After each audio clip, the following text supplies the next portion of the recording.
bênção. Você é vitorioso. Pode não estar vendo nada disso. Você tem que declarar pela fé. É pela fé que você e eu estamos aqui, crendo que a palavra de Deus é poder de Deus para todo aquele que nele crê. Amém ou não amém? Então nós temos que prestar atenção. Sementes plantadas, sementes regadas, acabam germinando para o bem ou para o mal.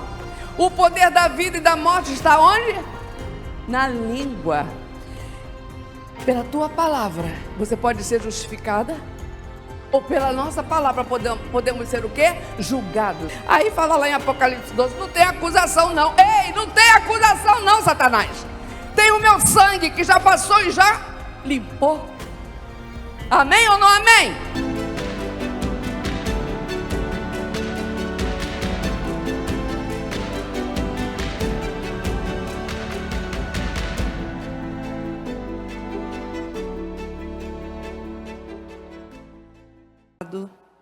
Estou querendo compartilhar alguma coisa com você nessa noite.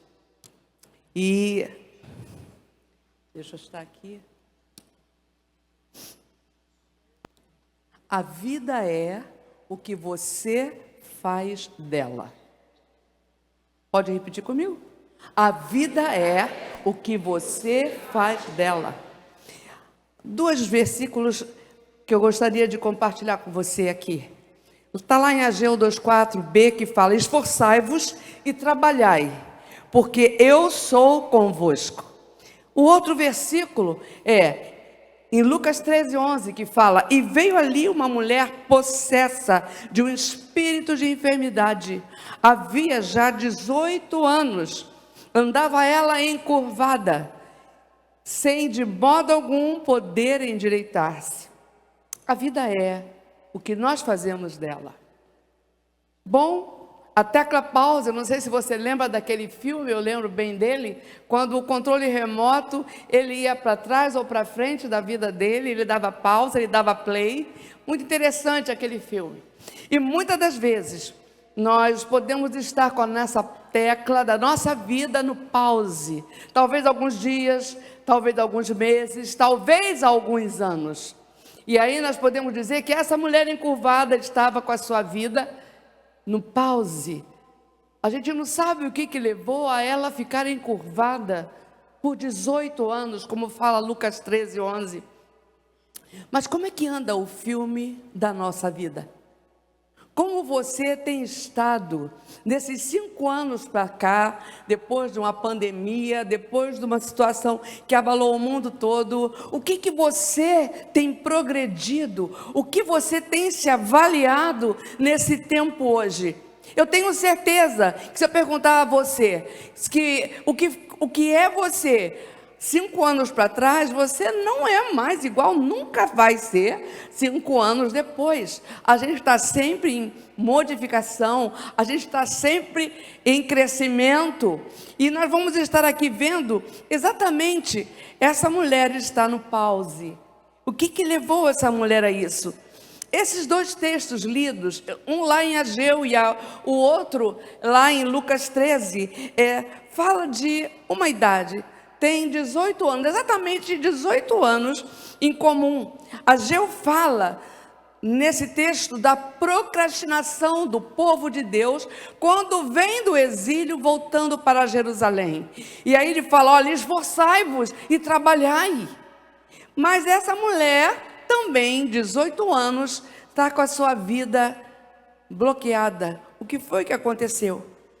E muitas das vezes a Bíblia fala que ela estava 18 anos, mas de pouco a pouco ela pode ter se encurvado. Aquela mulher, ela não podia abraçar ninguém, ela não podia passar um batom, ela não podia vestir uma roupa bonita, porque era muita dificuldade. Ela só olhava para baixo. Eu acho que ela guardava todos os buracos aos 18 anos que ela fazia no percurso para chegar à sinagoga. Ela era uma religiosa, ela cumpria o seu dever religioso de estar numa sinagoga. E ali Jesus a encontrou. Logicamente, como mulher, e na sinagoga ela devia estar lá atrás. E Jesus a chamou, olhou para ela e a chamou para perto. E a gente vê aqui, o detalhe aqui é que ela só conhecia os pés das pessoas. Era mais fácil ela ver os pés do que olhar com facilidade para alguém. Ela também possuía, na sua caminhada, ela não conseguia olhar, a não ser olhar para trás. Era bem melhor para ela olhar para trás, porque ela estava encurvada e olhar para trás era mais fácil. E muitas das vezes nós estamos assim, ou começando a ficar assim. E nós precisamos tomar alguns cuidados, porque muitas das vezes a Bíblia não fala, ela estava com espírito de enfermidade, a Bíblia não relata do que se tratava e ela foi liberta. Mas muitas das vezes nós podemos estar começando, ou estar encurvados, ou em tecla pause na nossa existência, como mulher e como homem de Deus na casa do Senhor. Nós temos que retirar da casa do Senhor as marcas que muitas das vezes estão dentro da casa do Senhor, com pessoas que estão precisando de um alento, pessoas que estão ficando enfermas e que precisam entender que temos o Senhor, o nosso grande libertador, o grande Deus que realiza coisas tremendas na nossa existência. E nós precisamos ver aqui, né, que ela era filha de Abraão. Está lá claro dizer em Lucas 13. O que era isso? A filha de Abraão, herdeira nacional e espiritual do pai da fé. Abraão não era qualquer coisa, ela era alguém muito importante naquela comunidade, mas aleijada. Ela não conseguia ver ninguém, ela só olhava as pessoas através dos pés. E nós temos que ver aqui que algo maravilhoso aconteceu na vida daquela mulher.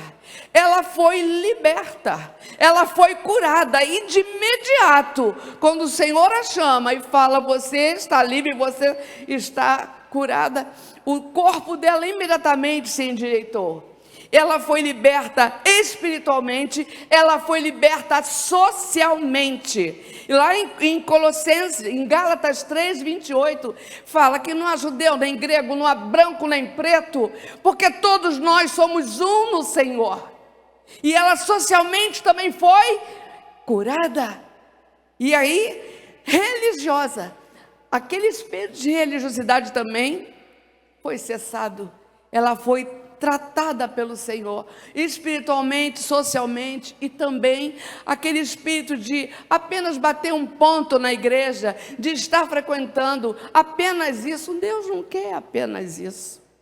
O segredo do nosso futuro, irmãos, está escondido na nossa rotina diária. O segredo do nosso futuro, como cristãos que somos, está escondido no que eu vivo no cada dia, na minha rotina diária. João 4:23 fala que Deus procura os verdadeiros adoradores.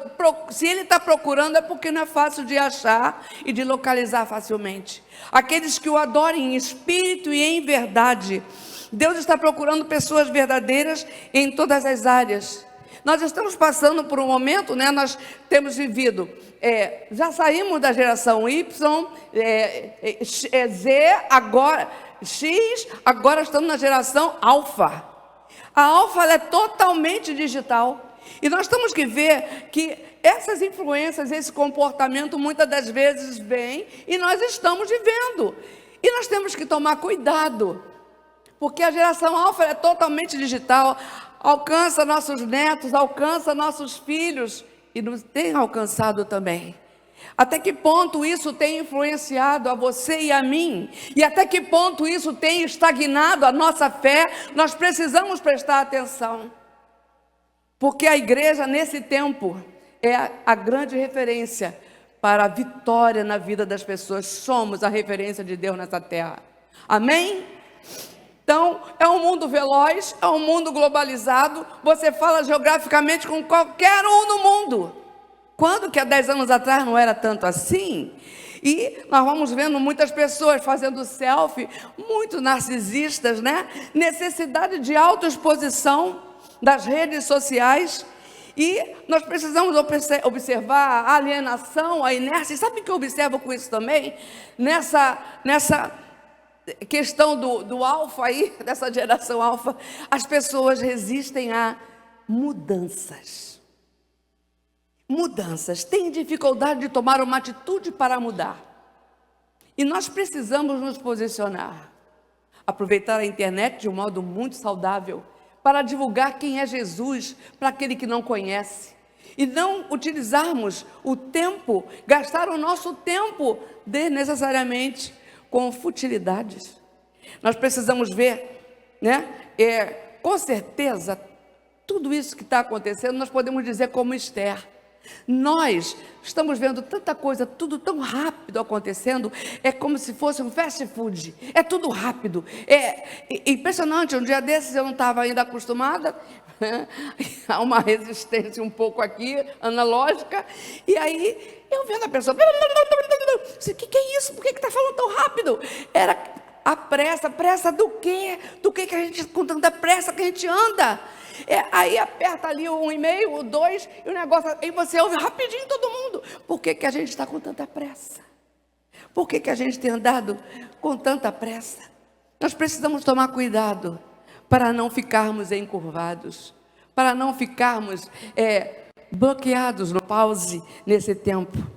E nós precisamos prestar atenção que pessoas não são números, pessoas são vidas. E nós precisamos prestar atenção e observar essas coisas. Eu quero passar aqui uma lembrança de 5 coisas que não morrem naturalmente.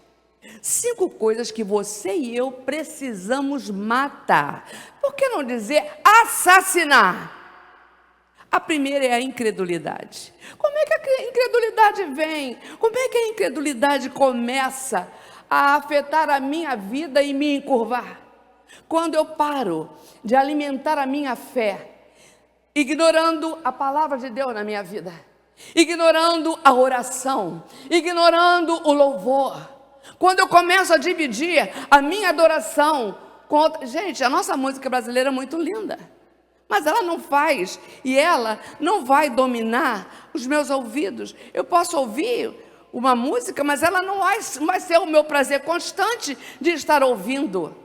A música brasileira que eu falo é a bossa nova, eu acho muito bonita, mas isso não quer dizer que eu tenha que ouvi-la toda. A minha intenção, o meu tempo, a minha preferência vai ser sempre adorar ao Senhor, estar buscando a Ele através da adoração, através do louvor. E quando a gente começa a deixar a palavra, a gente vai começando, será? É aonde Satanás entra trabalhando em nós a incredulidade, porque é a palavra de Deus, que não é qualquer palavra, a palavra viva de Deus, ela traz em você e em mim um aquecer no coração, e ela é viva, e ela modifica a minha mente, e ela transforma a minha mente. Agora eu tenho que fazer isso de vez em quando, eu tenho que fazer isso às vezes, é todo dia, é um pouquinho, mas todo dia. E nós precisamos prestar atenção. A incredulidade, ela pode começar a chegar e você tem que estar atento a ela. Então, se a gente começa a ignorar a nossa fé, esquecendo que a palavra de Deus, ela é poderosa, viva e eficaz, e ela transforma a nossa mente, a gente não pode esquecer disso. E aí? E a oração? Só ora para dormir? A gente tem que criar um hábito lá dentro da nossa casa, de orar por tudo a qualquer momento. É orar para sair, e eu não posso esquecer do meu saudoso pai, porque ficou aqui, guardado na minha mente e no meu coração. Papai saía, eu lembro dele com a mãozinha para cima, orando antes de sair na porta. Quando ele chegava, ele agradecia da mesma forma que ele pediu para Deus o guardar, ele agradecia quando chegava. E a gente precisa passar isso para os nossos filhos. A gente precisa passar isso para os nossos netos. Às vezes é engraçado. Vovó, porque tanto aleluia, você está me cansando de falar aleluia. Eu vou para Campo Grande. Campo Grande é uma distância, às vezes, lá 2 horas, às vezes dá 2 horas e meia. Às vezes o trânsito fica muito ruim. E aí, eles vão comigo. E aí, vamos cantando, vamos adorando. Aí, vai adorando, a gente vai começando o céu começa a descer, né? A gente está cantando, está dirigindo, e o céu começa a descer. Ai, vovó, para de falar aleluia, minha filha, aprende, vai dando aleluia também, vai dando glória a Deus, porque é para Deus que a gente está dando. Então, a gente tem que trabalhar a cultura da adoração na vida da nossa casa. A primeira igreja, eu sei que você já sabe disso, a primeira igreja é a nossa casa. Então, qual é a outra coisa que você precisa matar? É a autossuficiência. Eu me basto, eu sou demais. A autossuficiência implica na autodependência. E se você quer lembrar bem, eu vou lembrar de alguém que você vai se lembrar também. O rei Uzias. Puxa, depois de Davi, ele foi um grande general. Ele chegou até as portas do Egito. A fama do rei Uzias. Ele fez uma restauração Israel magnífica, tremenda, poderosa demais. O seu exército era de elite, todo ele. E tudo o que ele fazia era excelentemente feito. Mas aí, enquanto ele estava dependendo do Senhor na sua vida, em gerenciar todo o povo de Deus e deixar Deus agir, ele foi muito bem. Mas aí, de repente, aquilo subiu à sua cabeça. E um dia ele entra no templo e quer ser sacerdote sem ser. E não deu certo. E dali ele saiu enxotado pelos sacerdotes, já com uma lepra. Quem assumiu o reinado foi seu filho Jotão. E ele acabou morrendo leproso. Não somos autossuficientes. Somos autossuficientes na suficiência de Cristo, como diz a palavra do Senhor. Mas precisamos tomar cuidado com isso. A outra coisa é a vaidade, que a gente tem que matar todo dia também. A autossuficiência você tem que matar. A incredulidade você tem que matar no poder da palavra de Deus. A vaidade dá excesso de valor a coisas que são transitórias. Nosso centro tem que ser Deus. Não negocie a sua fé. Não abra concessão. Mas o que tem? Não tem nada a ver. Sansão começou assim. O que tem? Não tem nada a ver. A primeira coisa que ele perdeu foram os seus olhos. Nunca mais viu. Não negocie. Não abra concessões. A gente é estabelecido na nossa fé por princípios na palavra de Deus. Outra coisa que você e eu precisamos matar todo dia, a preguiça. Coitadinha Marilé, não leva agora não, não levanta agora não, dorme mais um pouquinho. Não, o que você tem que orar agora? Não, depois você faz, daqui a pouco você faz. E aí? E a gente vai deixando depois, aí pega o celular e aí que foi o depois, foi embora. Nós precisamos tomar cuidado com a preguiça. Ela tem que ser, mas de quando que eu mato essa preguiça? Eu mato essa preguiça todo dia. Todo dia.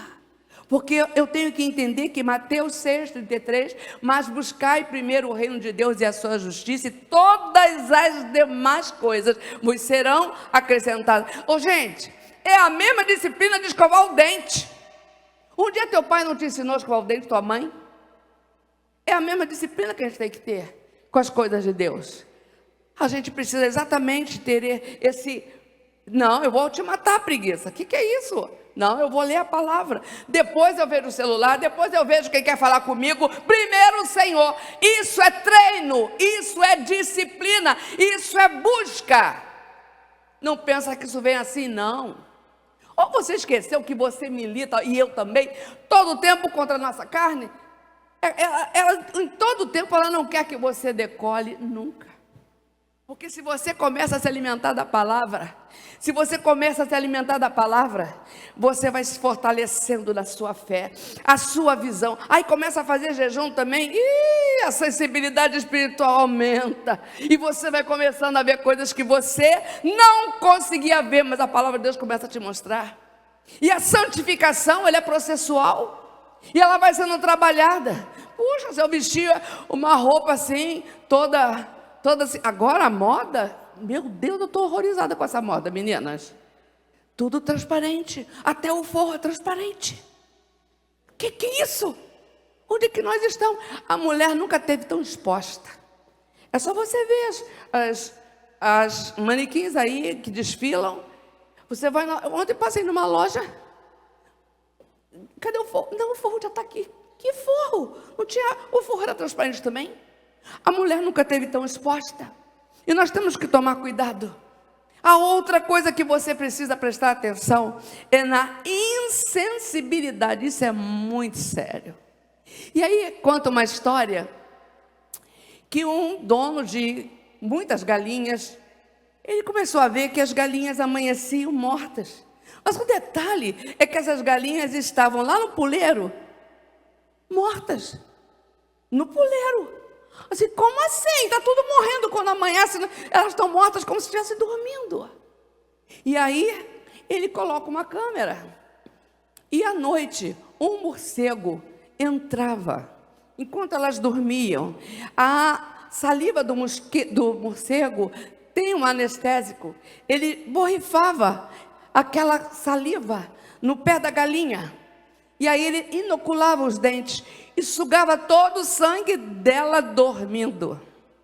Ela morria sem saber. Quem faz isso? E é perito nisso é Satanás. Quando você começa a achar que o teu irmão está ficando exagerado, que teu irmão está com mania de ser santo demais, quando tudo é bobagem, por que eu tenho que ir ao culto, assisto online? Que negócio é esse? A pandemia já foi. Bom é estar na comunhão da igreja, estarmos olhando um para o outro, estarmos juntos aqui. Online é quando não dá mais, quando você está em trabalho, quando você está doente. Hoje nós temos o privilégio de estarmos juntos de novo. Podemos ver o rosto um do outro, sorrir um para o outro, que antigamente, há 5 anos atrás, ninguém podia sorrir, ninguém via ninguém, só via olho. Lembram disso? A gente nem gosta de lembrar, é ou não é? Mas era, e vamos do nosso tempo. Insensibilidade, outra coisa perigosa, que nós precisamos tomar cuidado. Então você consegue, vamos ver aqui o que você consegue. Assim como a mulher pensa no seu coração, assim ela é. Provérbios 23, 7. Os pensamentos controlam o seu mundo. Todos nós, irmãos, você e eu, todos nós, temos lutas mentais. Por que Paulo fala do capacete da salvação? Porque o capacete faz parte da armadura de Deus, mas ela é a primeira peça, porque protege a mim e a você contra os dardos inflamados do maligno. O dardo, a seta, ela não vem apagada, ela vem para inflamar, incendiar, te fazer parar, bloquear a tua fé, fazer você parar. Mas aí nós precisamos entender, os pensamentos, todos nós temos lutas mentais travadas com Satanás. O acusador dos irmãos, aquele que mente para você, que mente para mim, e que diz, quem você é? Sobre o que você é capaz de fazer? Você não faz nada direito e desiste de trabalhar na igreja, de servir ao Senhor, é melhor você ficar na tua... Quem falou isso? Há 3 vozes que a gente precisa prestar atenção quando ouve.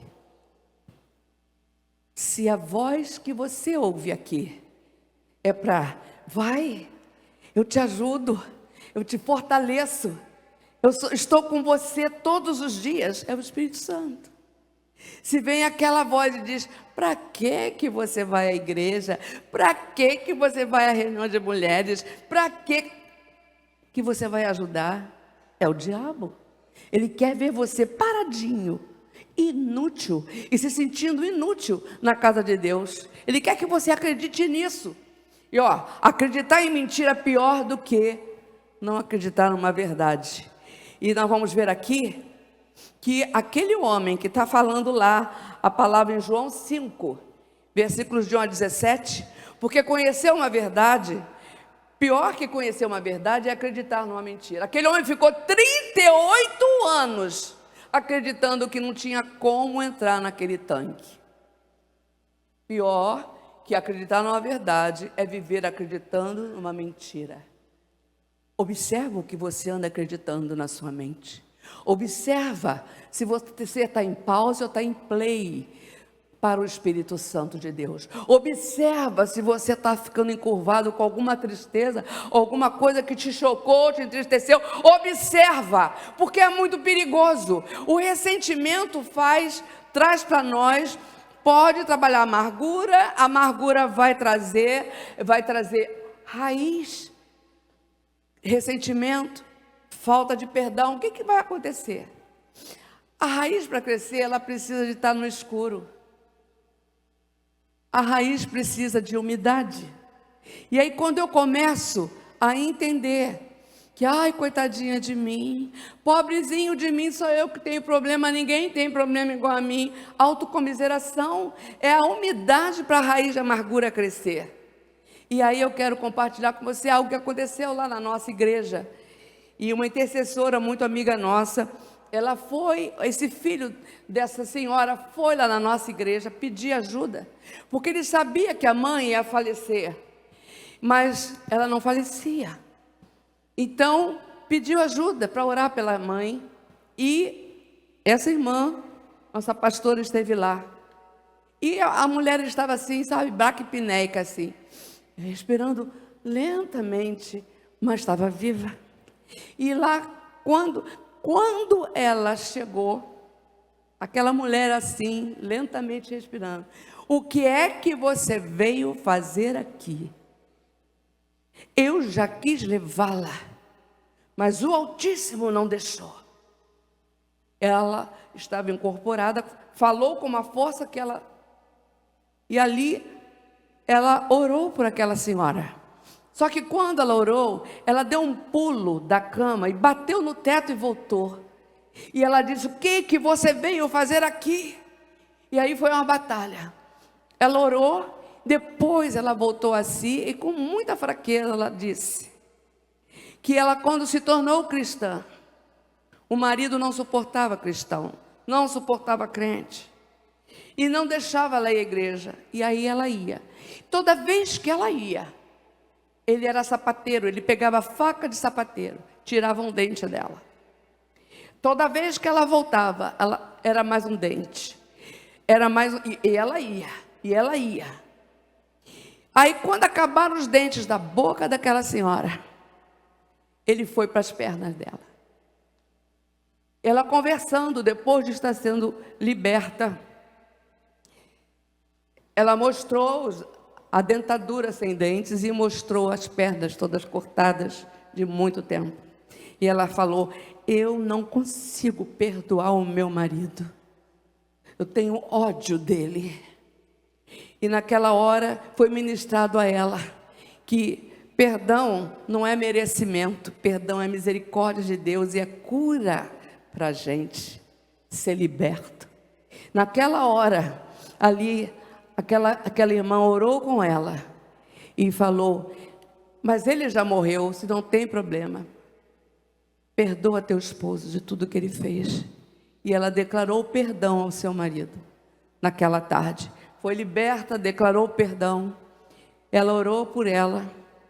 Isso devia ser umas 3 da tarde. Quando foi 18 horas, ela partiu para a glória de Deus. E aí nós vamos ver que muitas das vezes a gente pode estar encurvado por falta de perdoar alguém. A gente precisa pedir a Deus. Perdão não é merecimento, é misericórdia de Deus numa ação que a gente precisa tomar atitude. Amém ou não amém? Amém. Deixa eu ver aqui meu tempo aqui, né? Estou olhando aqui. Bom, suas palavras, sua boca. Olha como isso aqui é aquilo. Eu estava até comentando com o meu filho hoje. Satanás anda ao nosso derredor. Ele só vem e só entra através de uma brecha na nossa vida.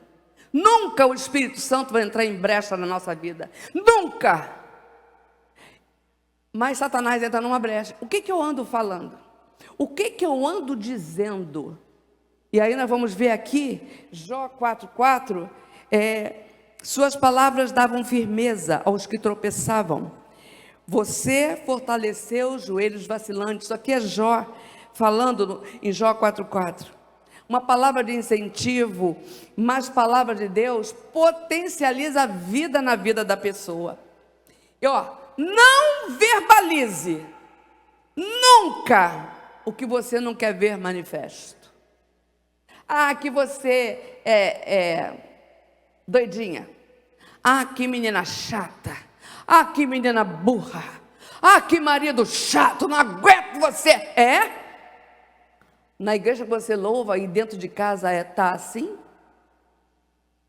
Olha só, palavras são sementes. Palavras confessadas são sementes plantadas. Confissões repetidas são sementes regadas.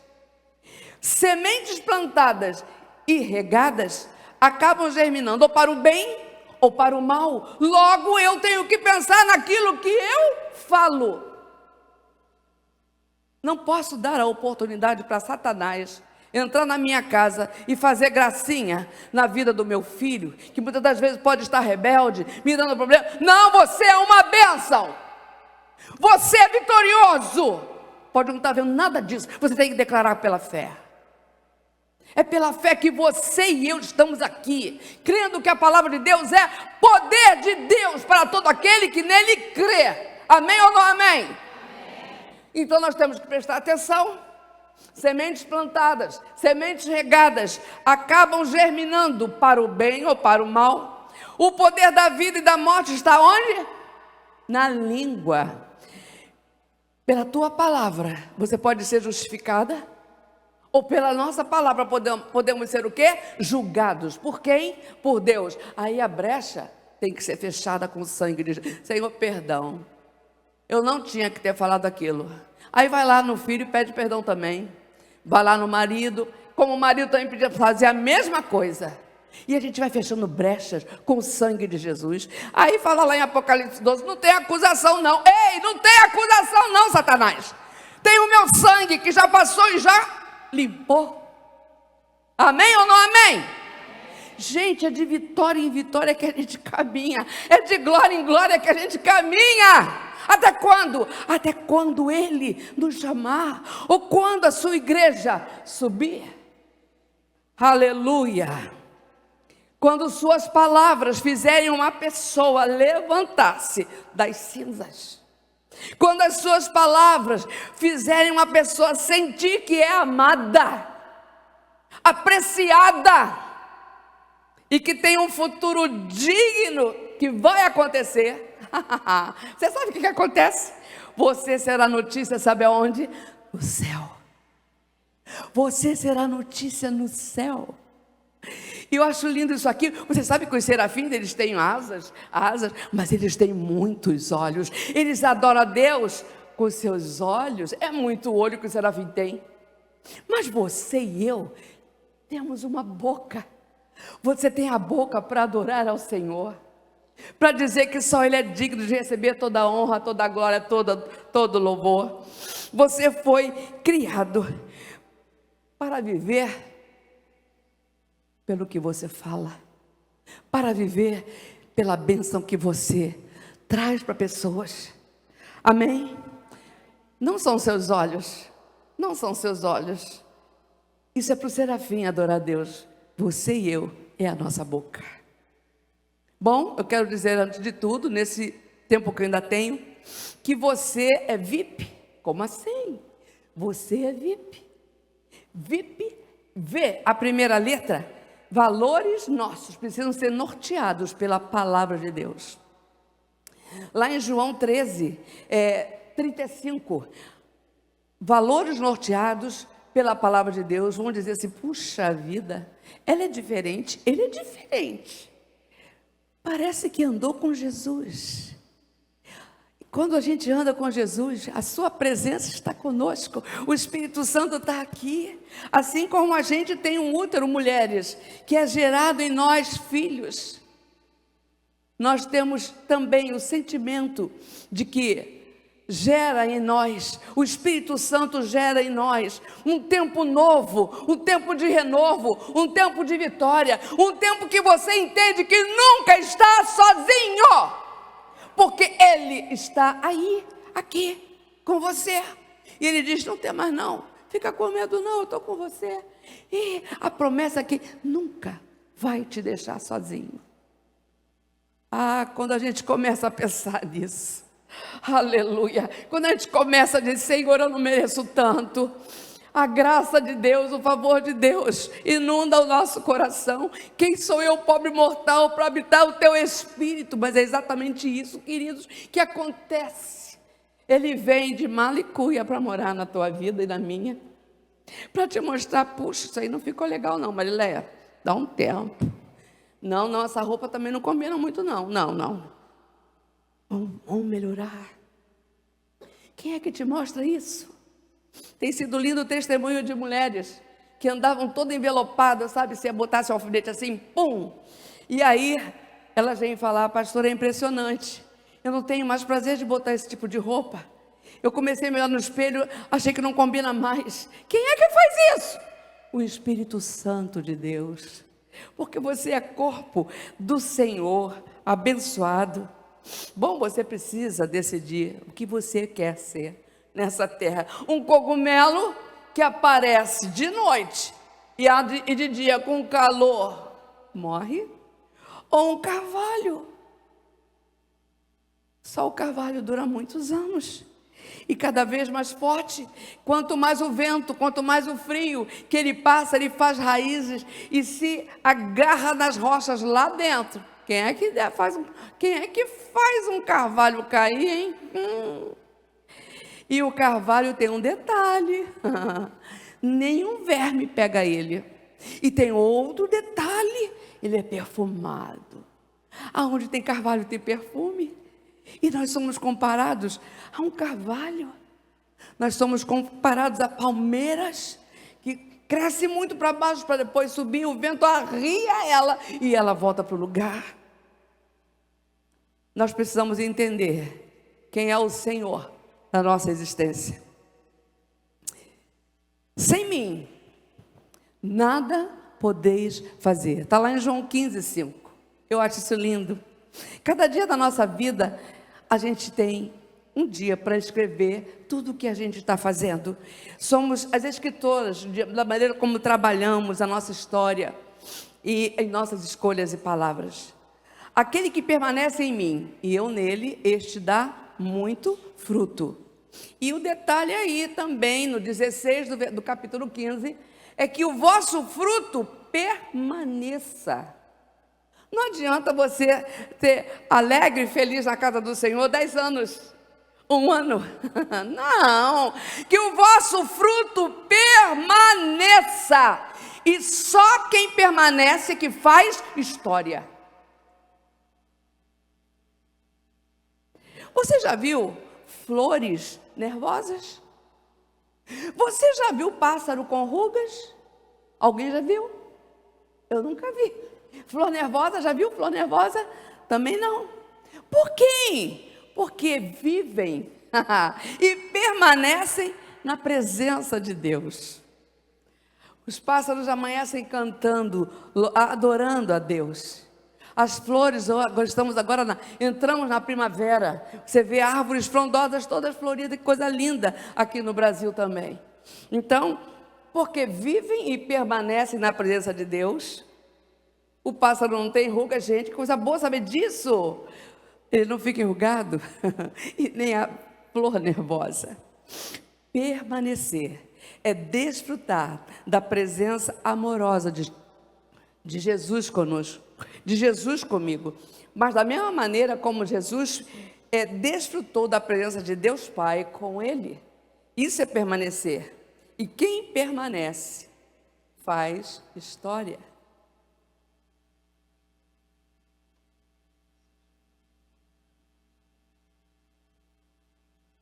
Jesus disse em sua palavra, em todo tempo, Jesus disse que nós glorificamos ao Pai dando frutos, né? E os frutos permaneçam, como eu acabei de repetir. Como está a árvore da nossa vida? Será que as pessoas olham para nós e ficam espantadas porque nós estamos glorificando a Deus, produzindo muitos frutos? Seria bom você pensar, quantas pessoas você já ganhou para Jesus esse ano? Só faltam 3 meses agora para nós fecharmos 2025, mas ainda pode fazer muita coisa. Ainda podemos fazer muita coisa. Em Gênesis 1, 28, a Bíblia fala que a ordem que recebemos é que sejamos frutíferos e produtivos. Uma vida dedicada só a coisas materiais é uma vida morta.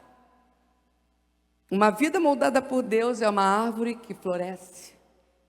Então, segundo Miles Monroe, que eu apreciava muito, o Senhor já o levou, esse homem, Deus nunca fez uma cadeira para Adão, mas escondeu a cadeira nas árvores. O carro que você tem, Deus escondeu o teu carro lá no minério da montanha. E nós precisamos entender que Deus nos dá a matéria-prima. Aonde? Na área espiritual. Você tem a matéria-prima. Você tem o Espírito Santo com você. Você tem a palavra de Deus com você. Você tem o louvor e a adoração com você. Nos tornando produtivos e ganhando pessoas e discipulando pessoas. Na área secular, nós temos que procurar ser o melhor onde estivermos. E produzindo resultados contagiantes, né? Então, seja produtivo em todas as áreas da sua vida. Nós precisamos, assim como no presente século 21, nós precisamos para o Senhor nos inovarmos, sim, por que não? Nós precisamos transformar a nossa mente cada dia mais. E precisamos do quê? Nos reinventar. Ah, não deu certo uma coisa, vamos tentar outra, mas não vamos parar, não vamos desistir e não vamos deixar o ministério da igreja para que outro... Não! Deus tem chamado a todos nós, e cada um de nós, tenho certeza, que estão aqui, pelo menos um dom você tem, pelo menos um dom, e muitas das vezes, você pensa que só tem um, tem vários, vai esperar para quê? A eternidade? Lá você não precisa de dom nenhum, o dom é para cá, para você construir, edificar a igreja. Então, o que você está esperando? Junte-se a nós, disponde, e eu quero fechar aqui a minha palavra, lá em 1 Crônicas 22, 19, que fala, disponde, pois, agora o vosso coração, disponde, pois, agora a vossa alma, o seu sentimento, o seu coração, as suas emoções, disponde para buscardes ao Senhor, vosso Deus. Detalhe, levantai-vos para um novo tempo. Disponde, pois, agora o vosso coração. E o detalhe é, levante-se, tome uma posição, mude atitudes. Para quê? Para que a glória do Senhor seja vista na sua vida, para que a glória do Senhor seja vista na sua casa, para que a glória do Senhor seja vista onde você estiver. Que Deus possa nos abençoar esta noite e que a sua palavra possa fortalecer o nosso coração. Amém.